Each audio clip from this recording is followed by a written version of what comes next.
She entered the lecture hall without fanfare, a quiet woman in a simple gray cardigan. No one gave her a second glance. Not yet. Professor Richard Harrington, renowned mathematician and head of the department at Texas State University, stood at the podium, his silver beard and crisp blue suit commanding attention. Known as much for his brilliance as for his condescension, he scanned the room, pausing briefly when his gaze landed on the unfamiliar woman in the back row.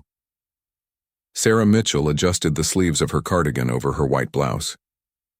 At 37, she was older than the graduate students seated around her, but she hadn't come to blend in. She had come to learn. Today's symposium will explore Riemann's hypothesis and its potential applications in quantum computing, Harrington announced. His voice hushed the room. Sarah remained quiet throughout the initial presentations, absorbing everything, taking precise notes. When the floor opened for questions, she kept her hand down. Years of experience had taught her that people like her, working-class women, single mothers, weren't expected to speak in places like this. During the break, she overheard two students whispering behind her. "Who's the cleaning lady with the notebook?" one asked, smirking. "Probably auditing. For some night class. Harrington hates when non-math people show up to these." Sarah said nothing, but she gripped her notebook tighter. They didn't know she'd taught herself calculus in the hours after scrubbing floors and tucking her daughter into bed. That, for her, mathematics had always been more than numbers. It was a lifeline. When the symposium resumed, Harrington presented a theoretical problem of his own design, dense, elegant, and difficult. Sarah's breath caught. She recognized it immediately. She had spent countless nights exploring this very equation. "Any questions?" Harrington asked, already expecting silence. And for a moment the room obliged. Then Sarah raised her hand. The gesture surprised even her. She almost pulled it back, but too late. Every head turned. "Yes, ma'am," Harrington said, his tone laced with amusement. "I had a question about the transformation in step 4, she said softly. "Wouldn't it cause inconsistencies at the boundary conditions?" The room froze. Harrington's expression sharpened. "Your name?" "Sarah Mitchell. And your department?" She hesitated. "Facilities management." A ripple of disbelief swept through the room. "Facilities?" Harrington repeated, letting the word hang in the air. "And you believe you found a flaw in my equation?" Sarah flushed.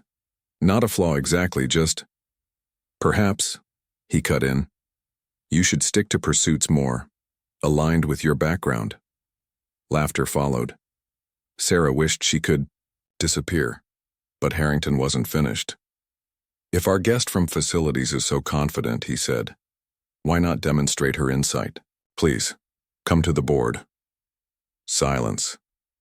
Every instinct screamed at Sarah to stay seated. But something deeper, pride maybe, or exhaustion from being overlooked, pushed her to stand. Her footsteps echoed as she walked to the front. Harrington handed her a piece of chalk. "Let's keep this accessible," he said, drawing a complex differential equation. Sarah recognized it instantly. Multivariable calculus. Challenging, but not impossible. She stared at the board, heart pounding. A voice from the back muttered, "This is painful." Dr. Elizabeth Chen, a visiting professor from MIT, watched with quiet intensity. Sarah inhaled deeply. The math rearranged itself in her mind like stars aligning. She raised the chalk. "Perhaps we should," Harrington began, but she was already writing. The room quieted. Slowly, methodically, she worked through the problem. With each step, her confidence grew. Numbers danced, patterns emerged. She wasn't in a lecture hall anymore. She was in her element. When she finished, she stepped back. Silence. Harrington squinted at the board. His smugness faltered. "It's correct," he said, voice taut. "Though anyone with basic calculus training could manage that." He erased the board. "Let's try something more ambitious," he said, now with a sharper edge. He wrote a new equation, complex, abstract, theoretical, something fresh from his current research. This touches on quantum encryption. Would you prefer to sit down? He asked, almost kindly. But Sarah lifted the chalk again. At first she hesitated. This wasn't familiar. It was advanced, beyond her usual studies. Her confidence wavered. Had she gone too far? Harrington reached for the chalk. Wait, Sarah said. A flicker of a pattern surfaced. Something she'd read about during a lunch break on a library computer. Slowly she began to write. Dr. Chen leaned forward. Harrington's smug grin evaporated. Sarah wasn't just solving the problem. She was innovating. Her approach was unconventional, but intuitive. Halfway through, she paused. A roadblock. Harrington moved. A valiant attempt. Sarah didn't hand over the chalk. She stared. Thought. And then, she saw it. A transformation. Elegant and efficient. She wrote again. Gasps echoed through the room. She's using dimensional analysis, Dr. Chen whispered. I've never seen that approach. Harrington stiffened. That's not the standard method. Sarah didn't hear him. She was too deep in the work. She wasn't just matching Harrington, she was improving his work. When she boxed the final result, the room remained frozen. That's brilliant, Dr. Chen said at last, stepping forward. You collapsed 3 steps into 1. Students whispered. Phones came out. Photos were taken. Merit certainly, Harrington said. Richard, Dr. Chen replied. This is publishable work. Sarah stood quietly, chalk dust on her fingers. She hadn't come to impress. She'd simply done what she loved. Have you written any of your work down? Dr. Chen asked. I have notebooks, Sarah replied. I work at night when I can't sleep. On what subjects? Number theory, prime factorization algorithms. Harrington and Dr. Chen exchanged glances. I'd like to see those notebooks, Dr. Chen said. A student stood. That was the most amazing thing I've ever seen, he said, and began to clap. Others joined in. The applause swelled, filling the hall. Sarah's cheeks burned, not with shame, but with something else. Pride. She met the eyes of a young woman in the back. The student nodded, eyes shining. Respect. Recognition. Later, as the crowd lingered, professors and students circled around her, asking questions, requesting insight. Dr. Chen remained close, protective. You belong in this field, she said. MIT has programs for exceptional talents, we'll talk. Harrington approached, careful now. The department would like to review your notebooks, he said. Sarah nodded. I'll bring them tomorrow. I'll be reviewing them personally, he added. Dr. Chen cut in. We'll review them together. As Sarah packed her things, she saw missed calls from the babysitter. Real life, still waiting. On her way out, a student stopped her. Miss Mitchell, she said, thank you. For what? Sarah asked. For proving that where you start doesn't decide what you know. Outside, the air felt electric. Possibility hummed in her chest. She thought of her notebooks at home. Decades of solitary work. Tomorrow, they would see light. 6 months later, Sarah Mitchell stood at the front of a classroom, chalk in hand, explaining a complex theorem to eager students. Her cardigan sleeves pushed up, her voice steady. She claimed her space without apology. 2 of her methods had already been published. MIT had granted her an emergency fellowship. Her daughter Lily now attended the same university on full scholarship. Professor Harrington had come around, slowly but surely, grudgingly acknowledging her genius. The greatest shift, though, was in Sarah herself. She no longer hid. When a shy student raised her hand, Sarah smiled. Don't ever be afraid to ask, she said. The question you're holding back? It might change everything. Sometimes the greatest minds aren't found in the lecture halls. Sometimes they clean them. Sarah adjusted her glasses as the last student filed out of her classroom. The whiteboard behind her was still filled with the remnants of a spontaneous proof, a debate that had sparked near the end of class and ended with the whole room engaged. She smiled to herself. Teaching had become a surprise joy. She didn't just belong in the world of academia now. She thrived in it. But the day wasn't over. A knock echoed from the open door. Dr. Elizabeth Chen stood there, smiling and holding a thick manila envelope. "You've got mail," she said, waving it playfully. Sarah took it with a quizzical look. "What is it?" "Your peer review feedback," Chen replied. "Your latest paper on prime collapse algorithms for encrypted data streams just went through committee." Read the last page. Sarah opened the envelope, flipping past pages of dense academic commentary, most of which she only half processed until she reached the back. Recommendation: immediate publication. Priority status. Author demonstrates not only mastery but novel vision in a critical and evolving field. Sarah stared at the page for a long second. "Is this real?" Chen grinned. "Welcome to the big leagues, Mitchell." Sarah exhaled, the tension she hadn't even known she was holding finally releasing. She set the envelope on her desk and looked up at her mentor. "You're sure they didn't send this to the wrong Sarah Mitchell?" "Oh, we checked," Chen said. "You're the only one whose handwritten notebooks are currently being digitized by MIT's entire cryptography department." That evening, Sarah sat across the dinner table from Lily, who was halfway through a burrito in mid-rant about a stubborn professor in her mechanical engineering class. "He still won't accept that I reverse engineered the motor design from that schematic without simulations," Lily said. "He literally asked if my boyfriend helped me, like, hello?" Sarah raised an eyebrow. "Did you explain that math is a dominant gene?" Lily grinned and took another bite. "I just said my mom's smarter than your whole department." He didn't have a comeback. Sarah laughed. Deep, belly-deep laughter she hadn't felt in years. For so long, she'd carried shame for what she hadn't accomplished. Now, her legacy was unfolding right in front of her, unapologetically brilliant. An international mathematics conference in Vienna buzzed with curiosity. On the marquee outside the Grand Hall, keynote speaker, Sarah Mitchell, independent research. Fellow Mittenside, hundreds of attendees filled the auditorium. Professors, postdocs, researchers, many of whom had cited her recent breakthroughs in their own work. Sarah took the stage slowly, not out of nerves, but to let the moment settle. She wore a simple dark blouse, slacks, and her familiar gray cardigan, now her quiet symbol. "I'm not here to present something finished," she began, "but something I've only just begun to understand."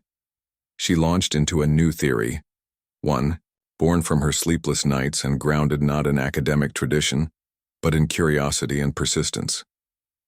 It connected abstract algebra with quantum entropy patterns in a way that was entirely new. By the end, the applause wasn't just polite. It was thunderous. Dr. Harrington was there, seated in the third row, no longer frowning but nodding slowly, thoughtfully. After her talk, he approached her with a look Sarah hadn't seen from him before. "Sarah," he said, using her first name without hesitation, "there's something I'd like to ask you." She waited, curious. "Would you consider co-authoring a textbook, one that makes advanced mathematics accessible to everyone?" Sarah didn't answer right away. She just smiled. Down a hallway lined with portraits of past faculty, a new plaque had recently been installed outside room 207, the Sarah Mitchell Learning Lab, dedicated to those whose minds defy expectation. "May you always raise your hand." Inside, a group of middle school students on a STEM outreach visit listened as Sarah knelt beside a girl struggling to solve a logic puzzle. "Don't worry about the rules," Sarah whispered. "Worry about the patterns. Do the numbers tell you anything?" The girl's brow furrowed and then her face lit up. "Oh, it loops," Sarah winked. "Told you." One day, while checking her email, Sarah opened a message with the subject line, "You changed my life." It was from a woman in her late 40s. She'd been working nights in a nursing home while secretly studying physics. After watching a viral video of Sarah's symposium lecture, she'd applied to an online university. She was now in her second semester, on full scholarship. Couture. Message ended simply. You reminded me that I'm not too late, thank you. Sarah leaned back in her chair. The hum of her office filled the silence. She didn't reply right away. She just sat there, hand hovering over the keyboard, thinking of all the women who had been overlooked, doubted, dismissed, and how many of them had stories waiting to be told. 2 years had passed since Sarah Mitchell had walked into that lecture hall in a gray cardigan and changed everything. Her life was unrecognizable now. She no longer carried a mop down those halls. She walked them as a faculty member, her ID badge clipped to her blazer, her name engraved outside her office. Dr. Sarah Mitchell, Fellow in Mathematical Theory and Applications. She wasn't a doctor by degree, but honorary titles had found her after her work redefined boundaries in quantum encryption. MIT, Stanford, and Oxford had all invited her to guest lecture. A small university in her hometown had named its new math building after her.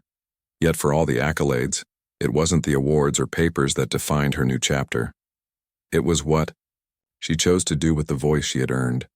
It began as a quiet idea during a train ride home, a scholarship, but not the usual kind. Not for test scores or GPAs, for potential. For those who'd been underestimated, single parents, night shift workers, people whose dreams had been shelved for survival. Sarah used the royalties from her textbook, The Hidden Equation, Mathematics for the Overlooked, to fund it. By year 1, it had supported 5 students. By year 3, over 50. Some were now publishing papers. One had gone viral for constructing a working quantum algorithm in a rural community college lab. The program was named the Lilly Fellowship. For those who dare to begin late and begin anyway, a national news network requested an interview, live, prime time. Sarah declined at first. She didn't care much for cameras, but Dr. Chen nudged her. "You're not doing it for you," she said. "You're doing it for the next you." So Sarah sat under the hot lights of a New York studio, facing a journalist with a practiced smile and sharp questions. "You once worked maintenance. Now you're regarded as one of the top minds in theoretical mathematics. What changed?" Sarah gave the answer she always did. "Nothing about my mind changed.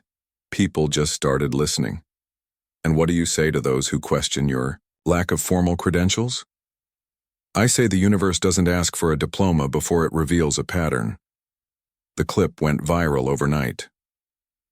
One cloudy morning, Sarah returned to the lecture hall where everything had begun. It hadn't changed. Much. The same oak podium, the same smell of chalk and old books. But the name on the door had, the Richard Harrington Mathematics Forum, dedicated to challenging convention and being challenged in return. She found Harrington there, sitting alone. "Still can't believe you took my job," he said with a smirk. "You're emeritus. You retired because you outpublished me." They sat in silence for a while. "You were the best surprise of my career," he said at last. "I was never hiding," Sarah replied. "You just didn't look." Harrington nodded, his smile fading into something softer. "Well, I'm looking now." That evening, Sarah hosted an online Q&A for first-time math learners. The chat box was flooded with usernames like Mom on a Mission and Laundry Logic. She answered questions for 2 hours. Just as she was about to sign off, a message came through. "Hi, Ms. Mitchell, I'm 19. Dropped out to take care of my siblings, but I love math and I'm scared it's too late." "Is it?" Sarah read it twice. Then she leaned into the camera and answered slowly, clearly. "No, it's never too late. You're not too far behind. You're exactly where your story is supposed to begin." Years later, Sarah's hair was streaked with silver. Her lectures were still standing room only. Her daughter Lily was now a researcher in applied mechanics, working on propulsion models for interplanetary travel. One evening, Sarah sat in her quiet office, a fresh notebook open beside her. She wasn't solving anything urgent. She was just playing with numbers again like she used to. No pressure, no audience, just the joy of thinking. On the first page, she wrote, "Some equations are hard because they're unsolved. Others are hard. Because the world insists you aren't the one meant to solve them. Solve them anyway. She closed the notebook and smiled. There's a hallway now at MIT with portraits of great mathematicians. Amid the stern oil paintings of Newton, Noether, and Gödel hangs a simple photograph. A woman in a cardigan, smiling, a chalkboard behind her covered in dense math. Below it, a plaque reads, Sarah Mitchell, 1985. Mathematician. Mother, janitor. Visionary, proof that brilliance needs no permission. And beneath that, raise your hand anyway.